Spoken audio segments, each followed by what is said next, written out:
Olá, eu sou o professor Hélio Tosati e neste vídeo estudaremos domínio, imagem e gráficos de funções.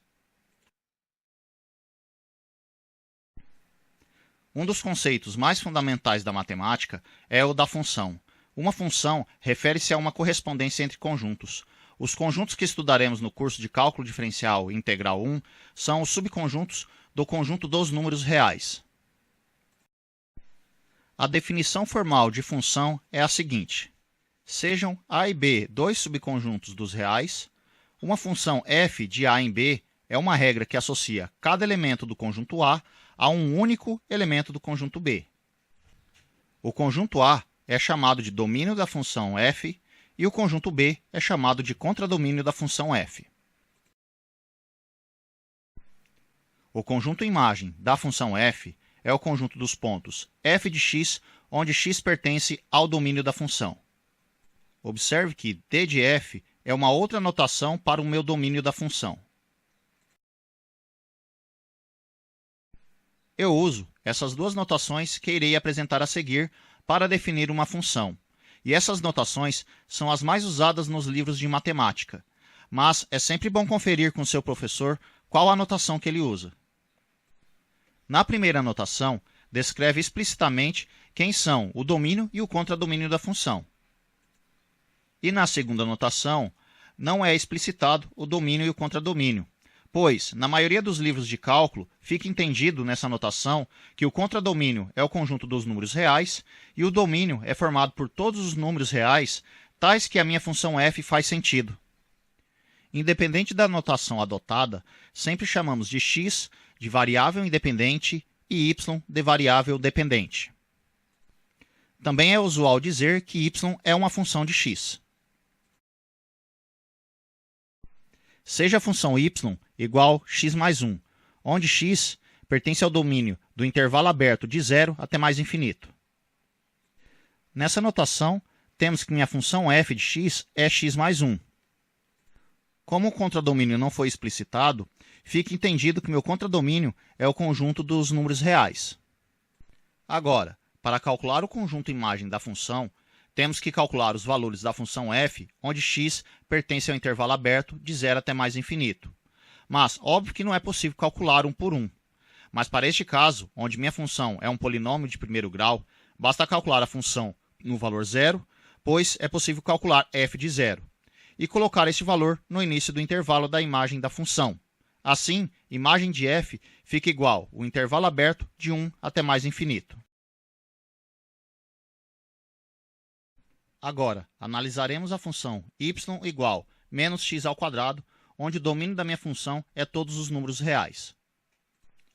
Neste caso, para calcular a imagem é um pouco diferente da anterior, pois x ao quadrado é sempre maior que zero para qualquer que seja o valor de x.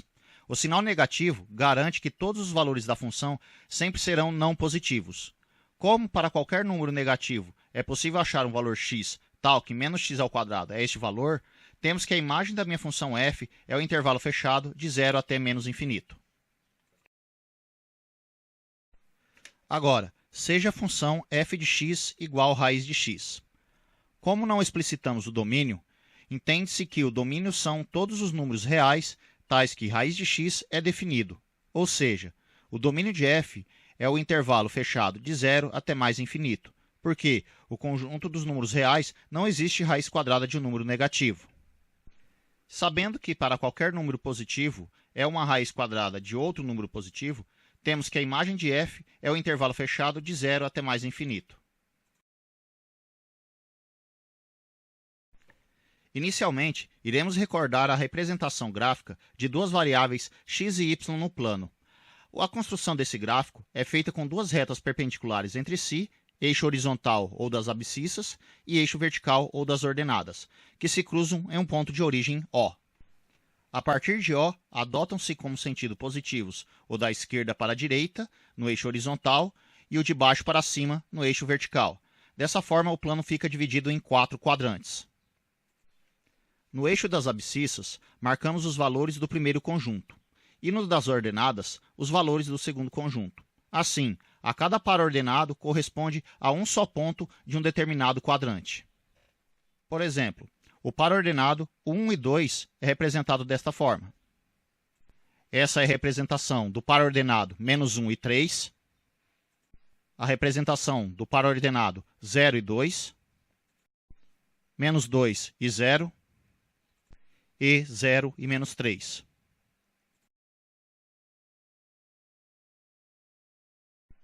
O gráfico de uma função f é o conjunto formado por todos os pontos x, f de x de um plano coordenado onde x pertence ao domínio de f. Para determinar o gráfico de uma função, assinalamos uma série de pontos, fazendo uma tabela que nos dá as coordenadas. No ponto em que estamos, não existe outro meio de determinar o gráfico a não ser este método rudimentar. Posteriormente, desenvolveremos técnicas mais eficazes para o traçado de gráficos. Para fazer o esboço do gráfico da função x mais 1, onde x pertence ao intervalo menos 2 até 2 fechado, temos que inicialmente calcular a função nos valores menos 2, menos 1, 0 e 2. Pois, como x mais 1 é um polinômio de primeiro grau, temos que sua representação geométrica é uma reta. Assim, o ponto menos 2, f de menos 2, que dá menos 1, é o início do segmento da minha reta. O ponto menos 1 e 0 é o ponto do segmento da reta que intercepta o eixo x. E o ponto 0, 1 é o ponto do segmento da reta onde que intercepta o eixo y. E o ponto 2, 3 é o final do meu segmento de reta. Assim, o segmento de reta que passa por esses pontos é o gráfico da minha função f de x referente a este domínio. Para esboçar o gráfico da minha função g de x igual a 2, onde o meu domínio é todos os números reais, é bem simples.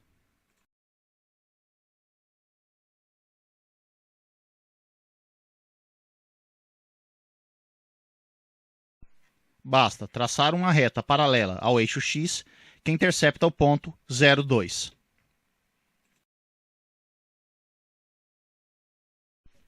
Podemos nos perguntar se, dado uma curva em um plano xy, ela sempre representa um gráfico de uma função.